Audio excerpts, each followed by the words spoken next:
following announcement has been paid for by the WZWA Network.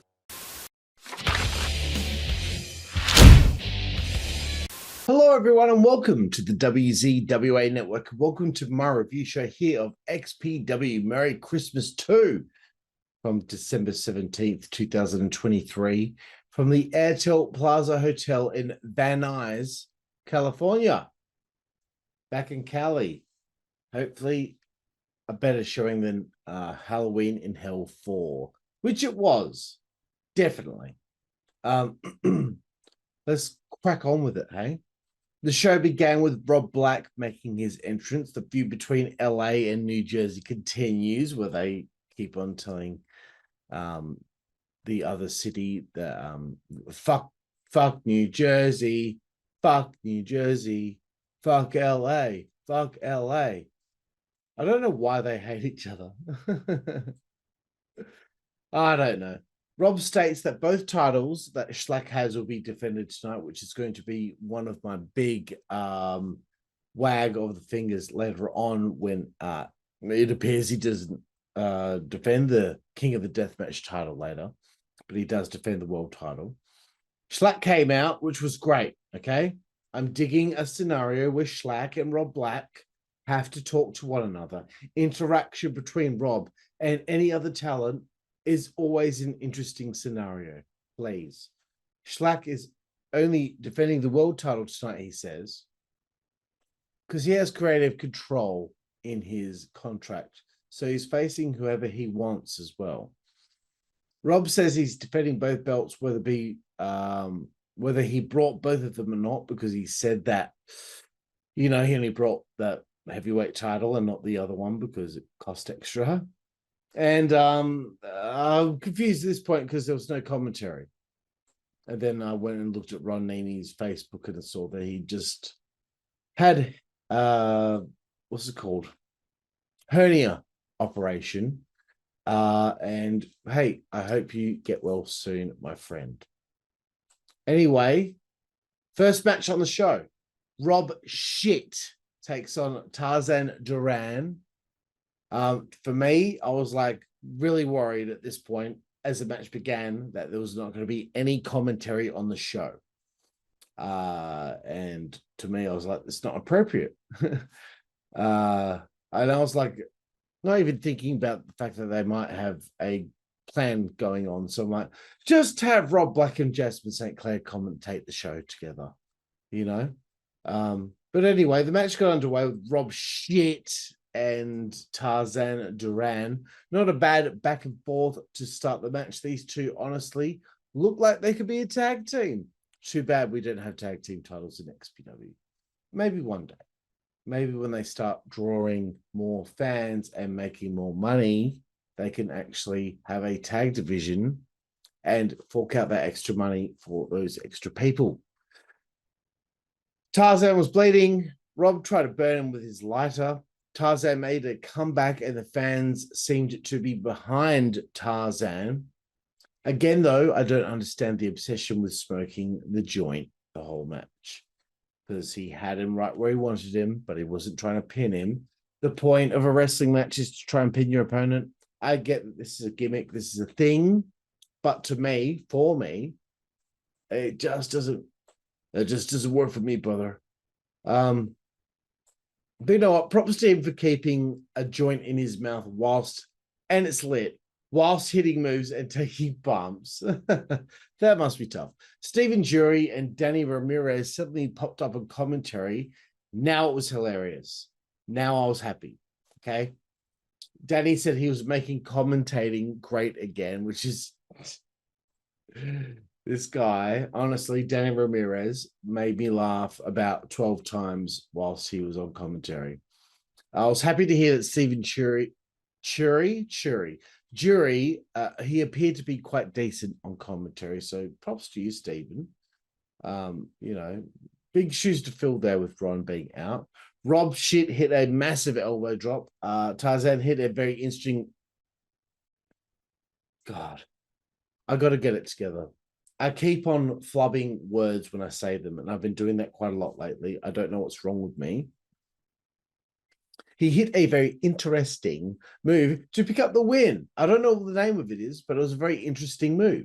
And thank you, Stephen Jury. Honestly, thank you, bro, because Larry Legend was on the way to the building at that stage.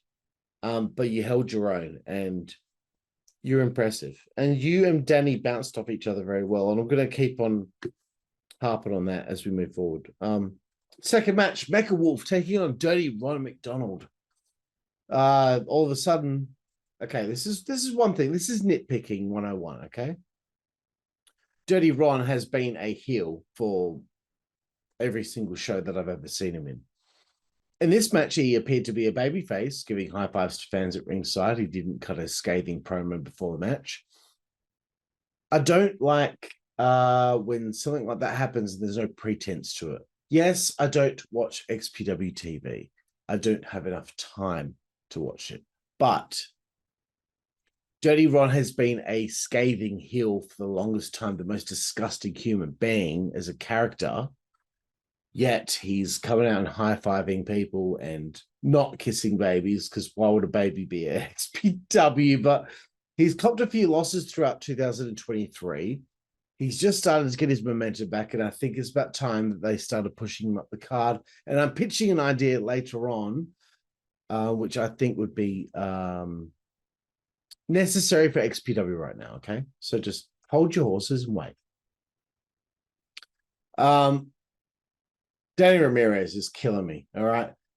I don't know what it was that Stephen Jury talked about, something to do with circumcisions, and, you know, Danny Ramirez is like, where is your main dad? Stop talking about Larry Legend and circumcisions. Just crying with laughter pretty much because of him. Then they're arguing about the McRib.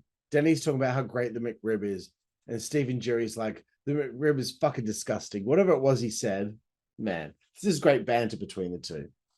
Mecha was in charge early with chair shots and chair shots and barbed wire. Man, I don't know. I feel like every time I do a review, I start to have a stroke or something because I'm just mumbling and just I'm stepping all over my words, bro. Okay. Anyway. An illegal tactic from an illegal wrestler, Danny Ramirez said. Dirty Ron brought up the Christmas ornaments, the little Christmas balls, and they were all over the ring. And I liked the reference, Stephen, of you talking about Marv from Home Alone. Come on, bro. That's exactly where my mind went when you mentioned the Christmas decorations being in the ring. Immediately, I thought, I remember when Marv took his foot he stepped on some Christmas balls back in the day, and it looks really painful. Home Alone's fucked up. Home Alone is you know what? Home Alone is the deathmatch version of movies in comparison to pro wrestling. The shit that those guys do in that movie, there's no way. Like, I love Home Alone. I know all the words to it. That's how much I watched it when I was a kid. Anyway, get back to the match. Superplex onto the Christmas balls. I like it. Mecha's biggest fan. She did have clown makeup on. Was brought in, and she looked like a character from the Rocky Horror Picture Show. She blinded Mecha with some sort of spray to the eyes. And now Dirty Ron hit a flaming elbow after that to get the win. So there we go. We're building momentum for Dirty Ron. Let's keep going. Larry Legend has arrived. He's arrived. I don't know what happened. He missed his flight or something. It's wonderful. He introduces his co-host for the evening, Kat Martini. Here comes another wag of the finger. Why would she be the co-host of the evening? Yes, I know Mickie Knuckles knocked her out, but she was not the co-host of the evening. She was never seen again. Maybe I've just nixed it by saying, yes, Mickie Knuckles knocked her out, and I'll talk about that in a second. But I'm here for it. I'm here for it anytime Kat Martini's out there. She gets to the mic. She's livid. This was her best promo of her career in pro wrestling so far. She's getting pissed off. She's talking shit about Rob. She's mad at her husband being disrespectful to her. Then she calls out Mickie Knuckles. Great stuff. Good to see some stories on the show, because I want to see Kat have an angle and a story with someone else and have back and forth on the microphone. I want to see Rob on the microphone earlier on with SHLAK. Did I talk about how SHLAK knocked him on his ass? I'm sure I did. SHLAK knocked him on his ass. Anyway, so that's interesting. And the fact that that happened, I want going forward for that to be a thread for the next several shows. Rob's now got a problem with SHLAK because SHLAK he physically assaulted his boss. So it's got to keep ticking along. All right. And this thing with Mickie and Kat needs to keep ticking along. And because she says something shit about Rob, that needs to keep ticking along. You can do several angles at once with certain people. And wouldn't that be interesting, seeing Kat and Rob maybe slowly but surely have like a power struggle, and maybe they start feuding, and then, you know, maybe Kat gets a young guy who's flanking her, and then Rob gets a girl who's flanking him, and then maybe it leads to a mixed tag team match at Halloween in Hell 5. I don't know. But, you know, I'm just thinking off the top of my head. I didn't even have that in my notes. I just thought of it on the top of my head. On the top of my head. Off the top of my head. Excuse me. Kat starts talking about how shit Mickie looks, right? And I didn't know what the card was. I knew Mickie was going to have a match. I was hoping for Lindsay Snow. I'm guessing still there is scheduling conflicts between the two. I'd like to see Lindsay back again soon. I think she's got so much potential as a character to be like Luna Vachon, which she clearly reminds a lot of people of. And you could call her the anarchistic lunatic Lindsay Snow. And, you know, you could have her be that crazy bitch that no one knows what's going to happen next with her. Anyway. So Kat's talking shit to Mickie Knuckles to her face. She nearly calls her fat, and Mickie knocked her the fuck out. And I was like, that's fantastic. Well done. Then if you thought that was enough, Mickie Knuckles picks Kat up and she puts her through a door in the corner of the ring. And then here comes Terex, or T-Rex. He comes out to stop this madness. And Terex and Mickie look to be having a match at this point. And if he loses this, I'm like, I don't know what to tell you, okay? Because you know what? I'm going to do it now. Terex, wrestler, cage match. Here we go. I'm being honest, okay? Because at this point, I've said this so many times, and I know a bunch of you that work there, watch my reviews.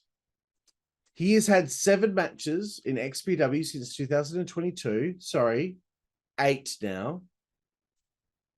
He has never won a match. He lost to Big Joe, Necro, Bo Cooper, Judge Joe Dredd in a 4-way with Biggie Biggs and Bo Cooper, Shane Mercer, Masada, Hardcore Hillbilly, which I don't think he should have lost that match. And now he's losing to Mickie Knuckles.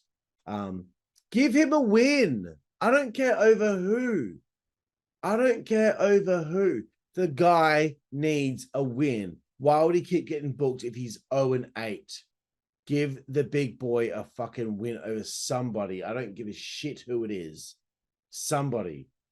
I've already pitched it. He should have got revenge on Danny Ramirez for his scathing racist promo against him many moons ago.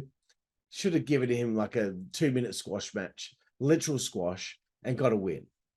He needs a fucking win. Why would he keep getting booked if he doesn't win?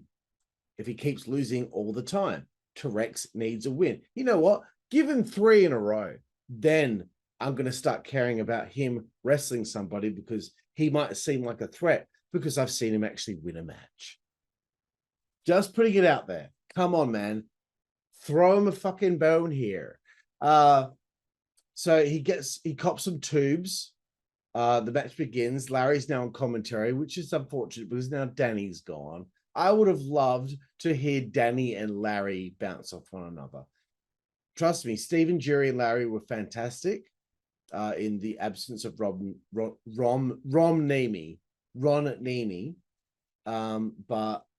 you know, I'd like to see that duo at some point if Ron can't be at a show in the future. Gusset played into Terex's head. He fought back. He belted her with a tube, and she was now bleeding.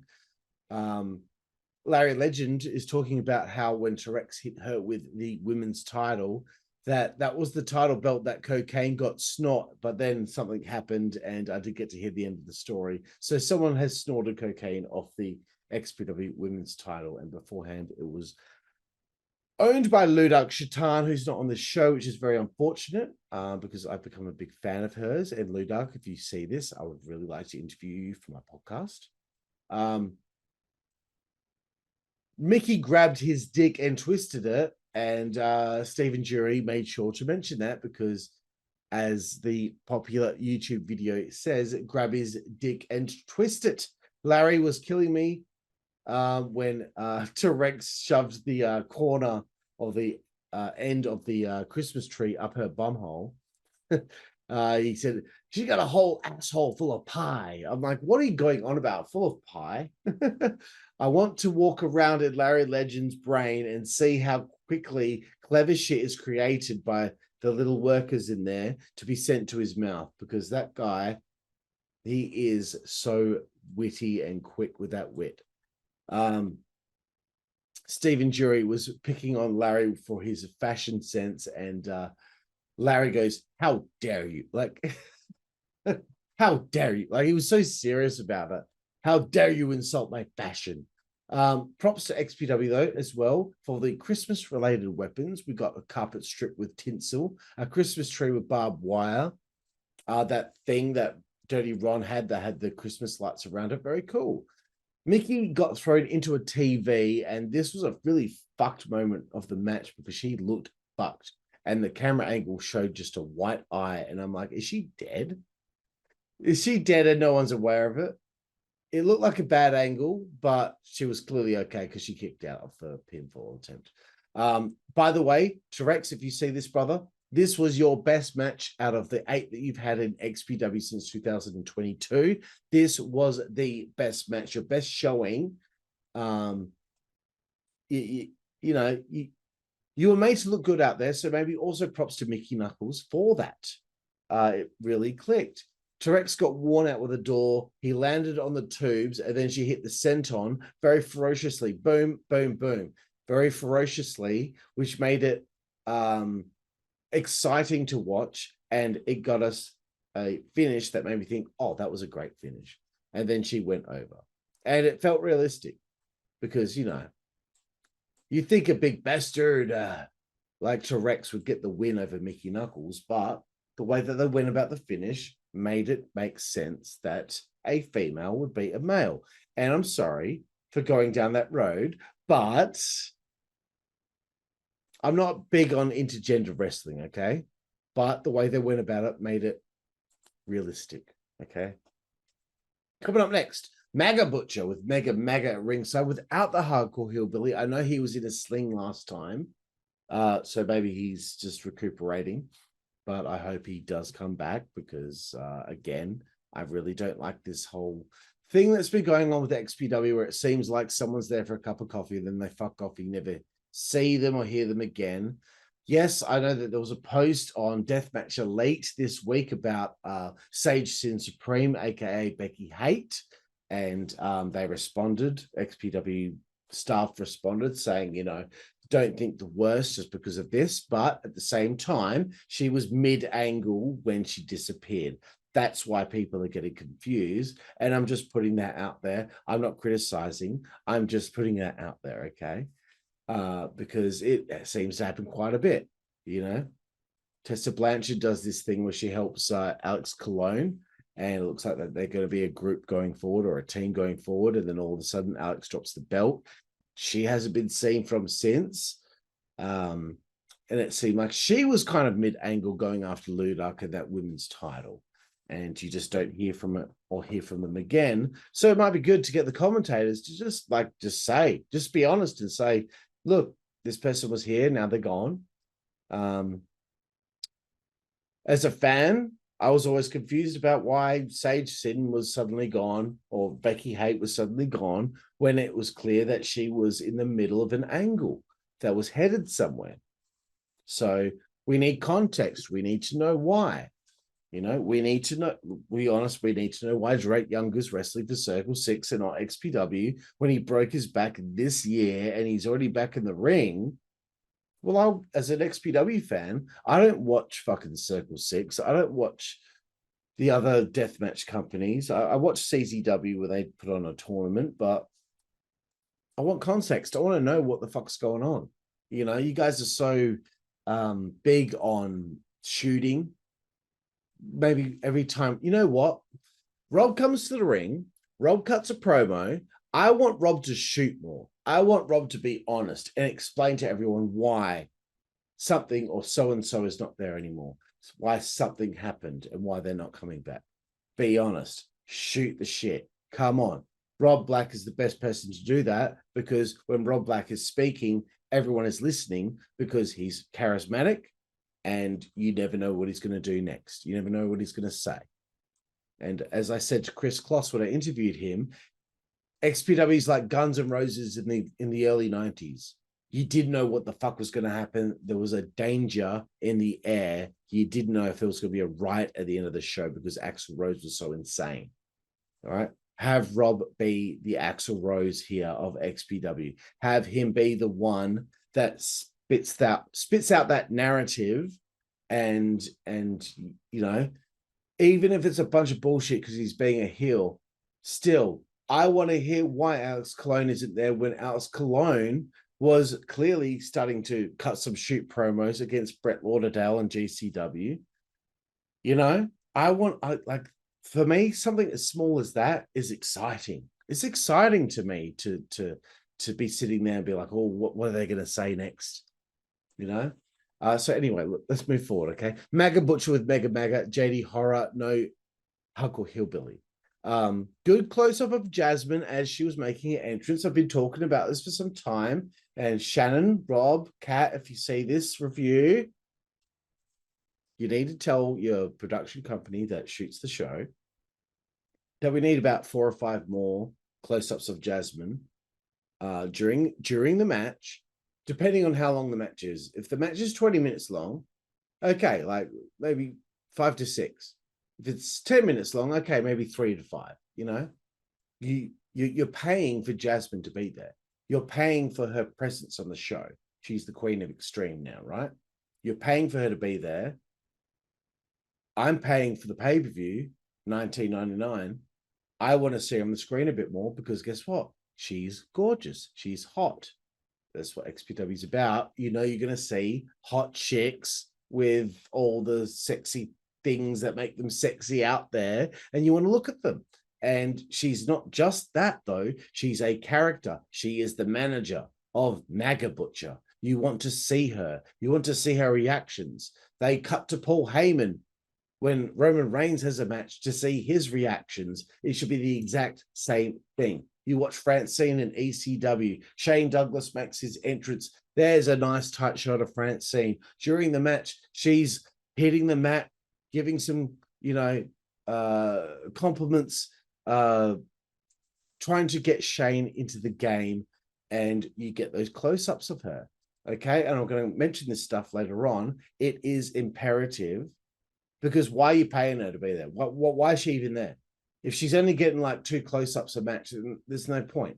The point is she's got the name value. She is who she is. She's crazy. The character's crazy. She's you know, got that kendo stick with her. I want to see what she's thinking. I want to see what she's doing. Like, it's important, you know, just looking at her. You can see the look at her face. You can see her mind ticking over. She's thinking about what can she do to help Maga Butcher get the win here. And I'm going to keep on harping on it, okay? Because I need to drill this into y'all, if you watch this, so that you tell your boys that are shooting it. And the people in the back, I don't know how it all works. I don't know how it works, but there's someone that is deciding camera 1, camera 2, camera 1, camera 1, camera 2, camera 1, camera 2, right? There were several times here where I saw the cameraman fucking right there looking at her, as we had a wide shot and they didn't cut to it because during his entrance, I don't know what she was doing. She was looking out into the crowd, saying something, talking some shit. And there was a guy right there shooting it. And I didn't get that close up. It just stayed a wide shot for 10, 15 seconds. Then there was a moment later on, which I had in my notes, but I'm going to get there now, where Giggles, who is with JD Horror, she started getting overly involved, and Jasmine like walked up to her to confront her, and we didn't get the tight shot. I want to see Jasmine's face pissed off because she's nuts. She's crazy. She's the queen of extreme now. She's wielding that kendo stick. I want to see her be annoyed at this woman Giggles for being too involved. All right, and I'm gonna harp on it again because I'm drilling it into y'all. Okay. Welcome back, Lawrence, is what Stephen Jury said to Larry when he got back to commentary. He took exception to it. I'm like, okay, JD, you need to make some movement here for Necro. Let's give him a good match. And I thought at this stage, this has been a great show. I'd love for Necro, though. Here's my pitch. And I know when I pitch something, it might not happen because if it suddenly happens and it's like, oh, well, that fan from Australia who does reviews of XPW is pitching booking ideas and suddenly they're coming to fruition. I can totally see how I could pitch an idea and you'll be like, oh, well, we can't do it now because then we'll have to give credit to him where credit's due. But Dirty Ron is a regular in XPW. Necro is a regular in XPW. Here we go. Let's check this out. I'm just going to keep doing this. CageMatch.net, all right? Necro Butcher. Okay? Just want to check one thing, one little thing. Out of apparently only 882 matches he's had in his career, Dirty Ron. Okay, so XPW problematic in the middle of this year. Maga Butcher beat him in Pomona, right? So they've had one match in their whole career. Maga beat him, right? They are mainstays. They are there all the time. Every single show, whether it's New Jersey or Los Angeles. Hey, let's put together a 6-month storyline where it's them.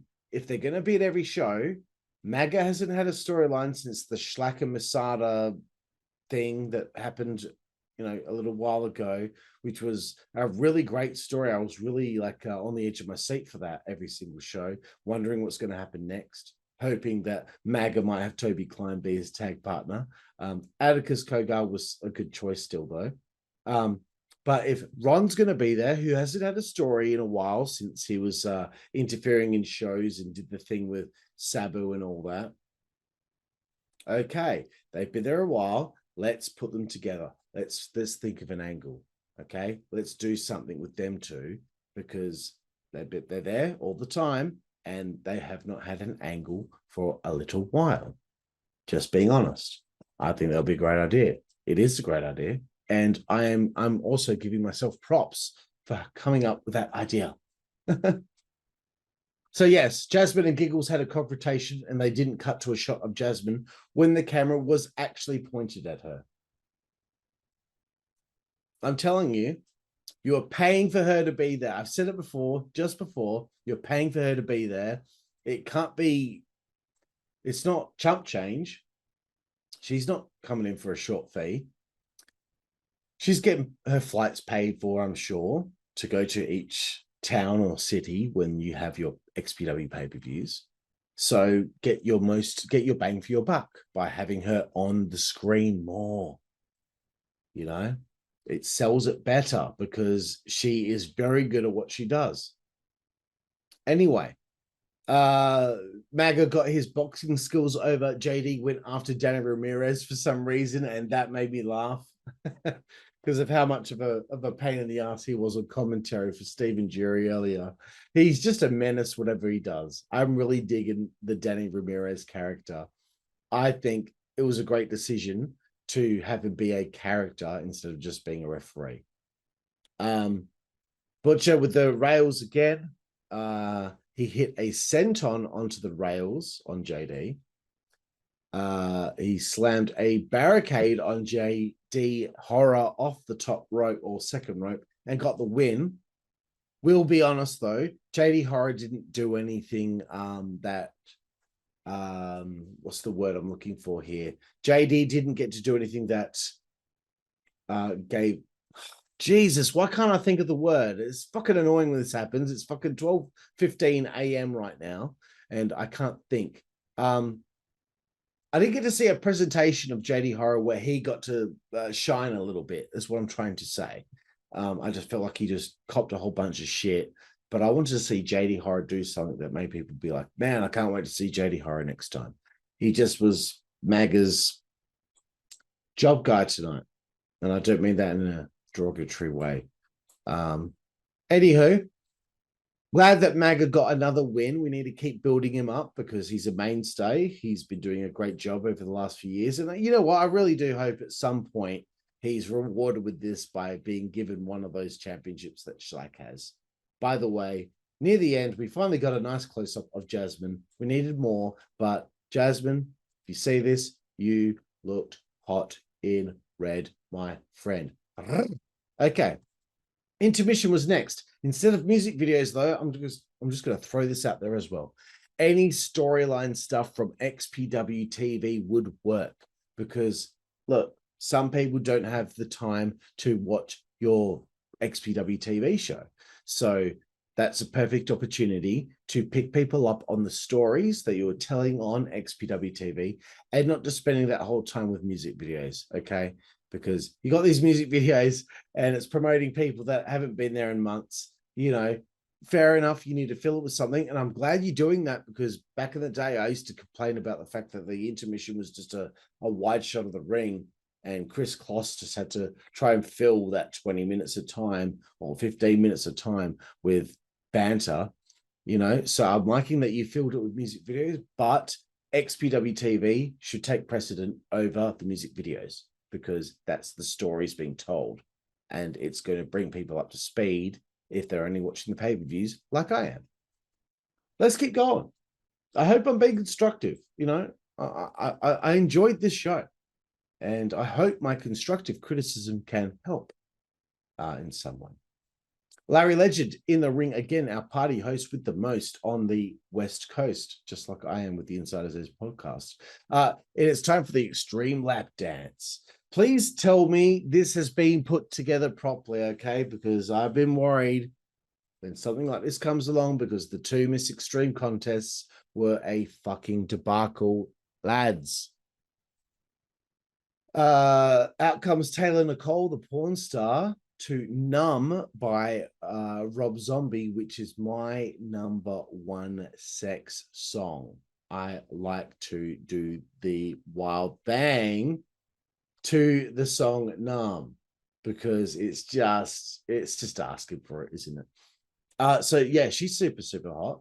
But I already knew here's the thing, right? Here's the thing. And I said this last review, like hire me and just get my notes from me. And I think I could help, right? Because I already know what I would do with this segment the moment that she walks out. I'd have a heel come out and steal the lap dance from the marks that are being, or the fans that are being brought in the ring to get the lap dance. What great way to get heat, right? To take that opportunity away from some guy who had all the hopes and dreams of having a really sexy woman dance on them. I don't know what heel. I mean, Dirty Ron would be perfect for it, but he seemed like a babyface this show. SHLAK could have done that, and that would have helped him if he's supposed to be a heel. But he's coming across like shades of grey at the moment because the fans are behind him, but he's acting like a bit of a dick too. But there's shades of grey of Rob Black as well. So that segment earlier on, you don't know who the heel is, and you know what? Shades of grey. I think I've been saying shades of grey.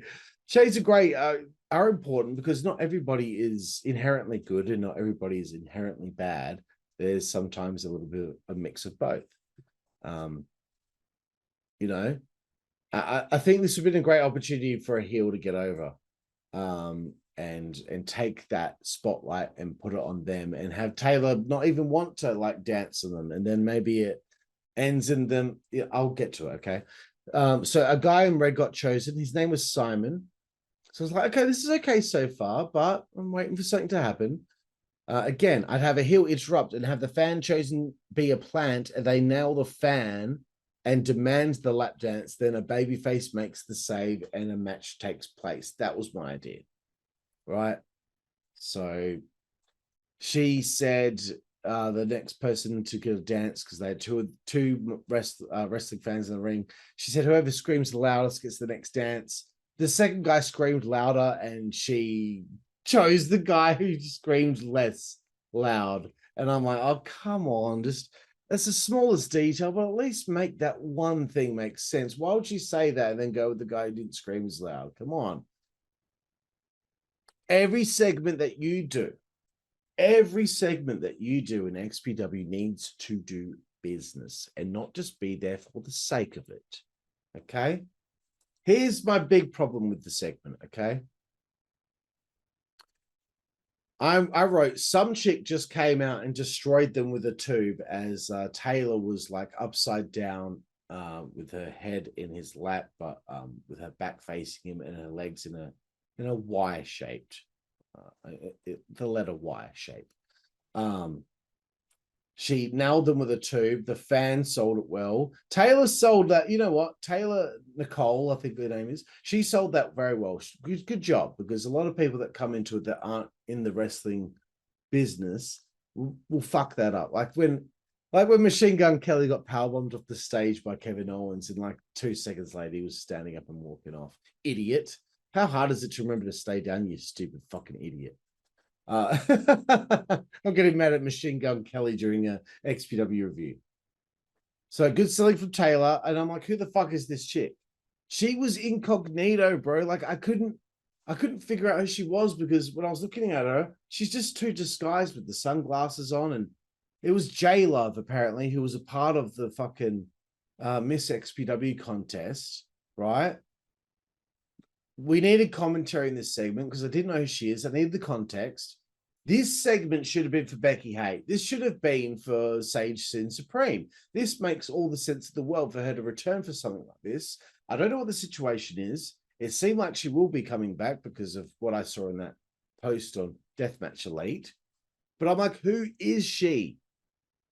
And I'm like, she's cutting a promo on these porn stars and the people that are the scantily clad ladies that have been on the show, which I certainly welcome.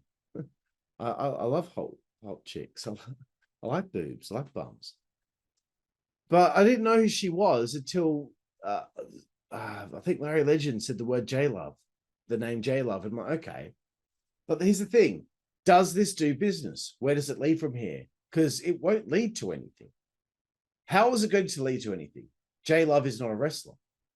What this could have been is a vehicle for somebody to get heel heat, to ruin the segment by coming out, not letting the fans get their lap dances, but they want the lap dance. They don't get the lap dance. They get violent with the female Taylor, and then a babyface makes the save, and then we've got a match going on. That does business, you know, because that creates heat, and that creates a pop for a babyface to come out and try and stop them from being an asshole. There you go. Like, honestly, what I just said was way better than what happened. And I'm not being arrogant. I'm not being arrogant. Not every idea I have is like fucking firing on all cylinders. But for me, personally,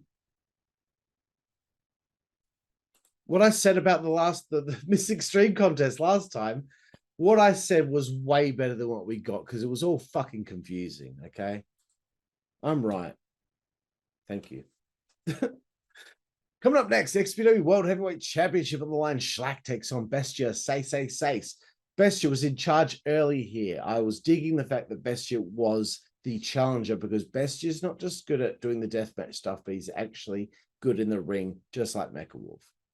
I loved SHLAK's weird leg drop on Bestia on the ropes. Like he just kind of flung himself onto him, and the way he bounced off was kind of comical.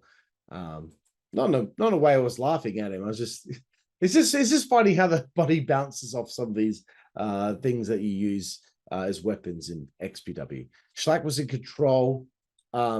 Stephen Jury, you name dropped Boulevard Bullies, which is a great podcast, by the way. Props to you guys. But if you're gonna name drop them, you better fucking name drop the Insider's Edge podcast at some point, because I've interviewed a fuckload of you guys. And I do this review every single show. I've never missed one show. Yes, I know I could have probably reviewed the Theatre of Brutality shows, but I'm putting, it's E for effort, so maybe that should get something in return. Thank you. And I'm not picking on you, Stephen. Like, you know, I wouldn't expect you to even know my podcast, but Larry knows about it. So does Ron. Bestia hit a swanton onto Schlack. Okay, so excuse me. He hit a Death Valley driver onto a table on the outside of the ring apron that did not break. So then he went to the top and went for a swanton. The swanton didn't even touch Schlack.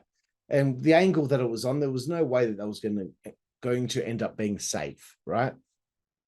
So I Am the Table takes place. They have a stalemate going back and forth. And I'm like hearing rumors that this fan that commentated at Halloween in Hell 3 was going to be taking Steven's spot in the next match. And I'm like, no, put Danny Ramirez on there with Larry. I want to hear them two banter together, because it's going to be the only chance I ever get to hear that. Because Danny was fucking hilarious earlier. That dude is fucking great. Death Valley driver onto a chair, which was extremely dangerous looking. Bestia hit a stupid looking suplex onto a chair. It's just dangerous, bro. But then we got a Gonzo bomb onto a chair, and then another Gonzo bomb from Schlack onto several chairs, and he retained the championship. Let's move forward to our, unfortunately, not against the three guys in the match, but the main event of the evening. And, you know, I'm going to get into it now before I get to the match so I can focus on the match.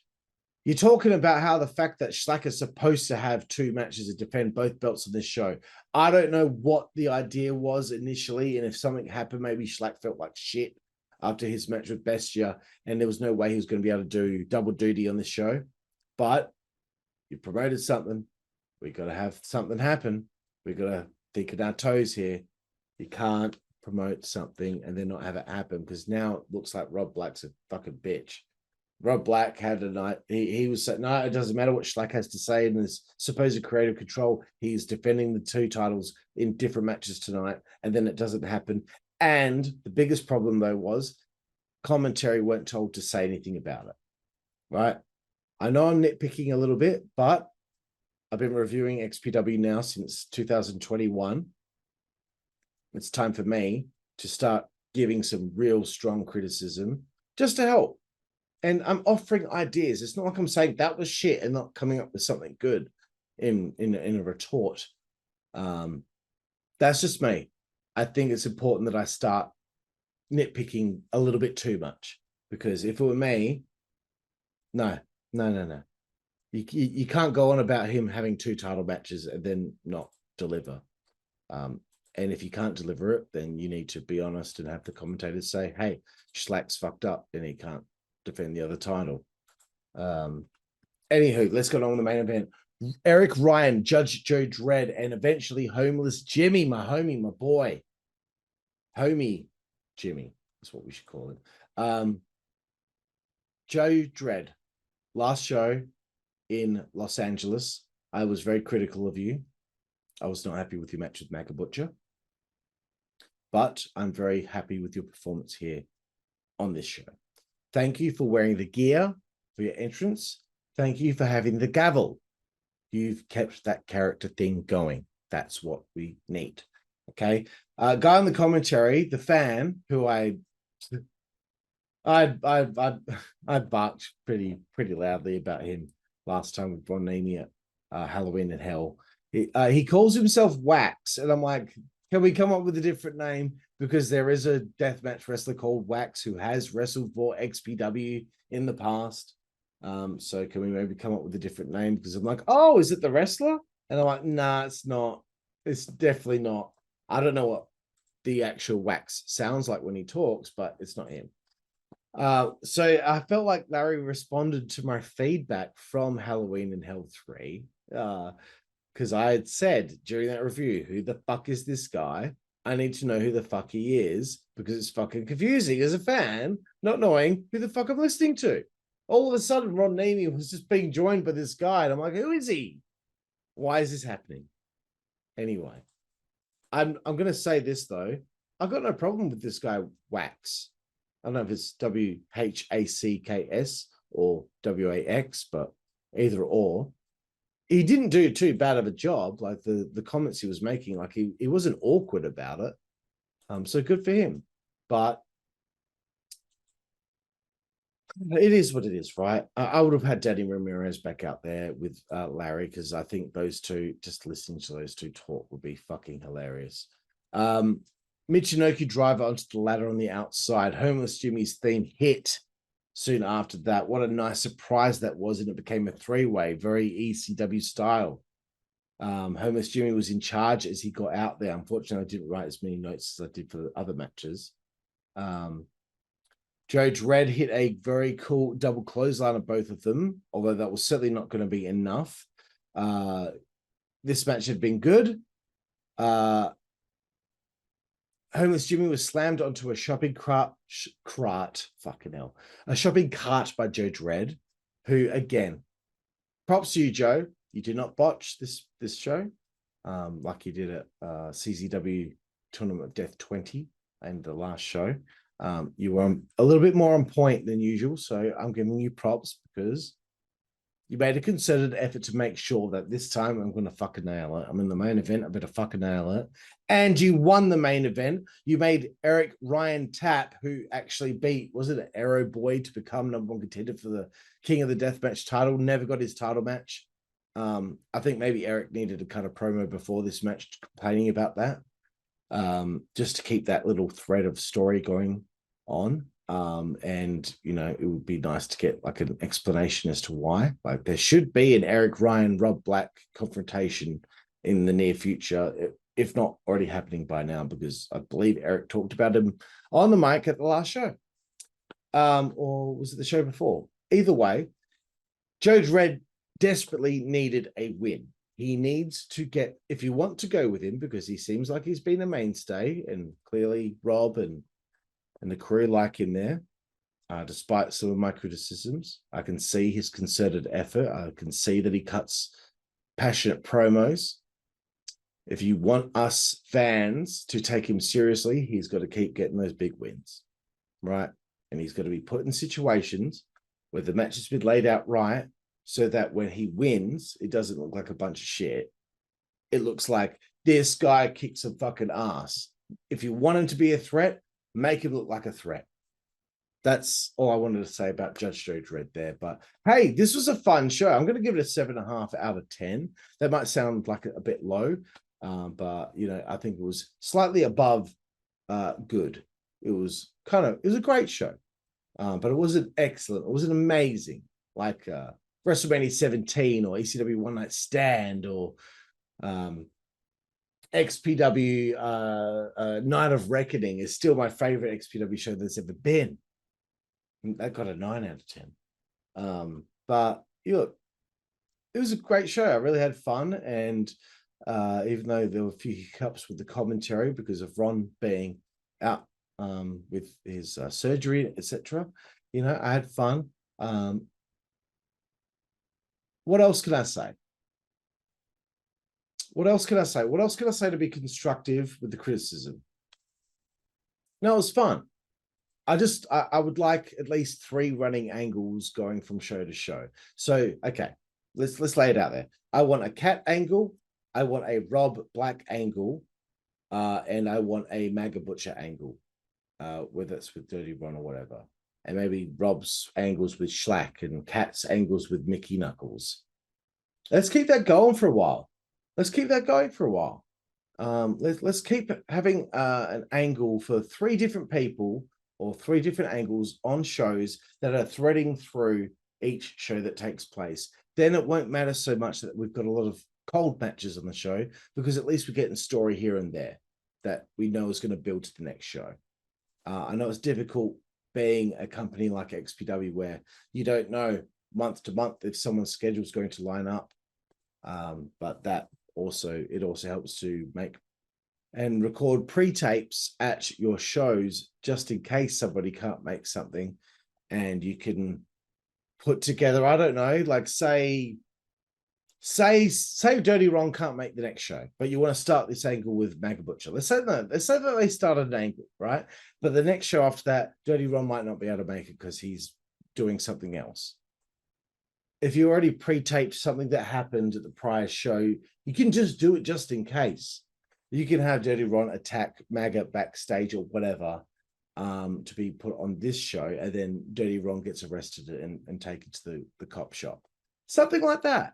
I know it's kind of silly to think let's throw plan Bs out there just in case, but that's just something off the top of my head. If you want to continue angles just in case somebody doesn't make the show.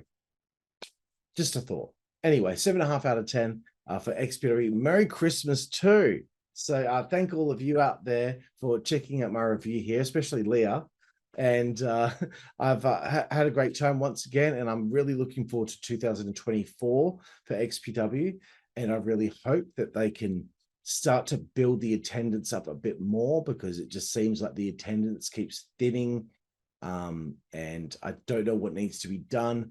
Maybe you need to send your most popular wrestlers to that area a month out from the show to do a autograph signing and have tickets be on sale there. And that might convince people to come out and see these people, whether it's like Jasmine, SHLAK, and Maga Butcher. You never know. You might only get 50 people come there, or something, or 100. You might get 100, but who knows? But if you do something like that, then maybe those people, well, I've committed to the ticket now, and I can only get the autograph if I buy a ticket.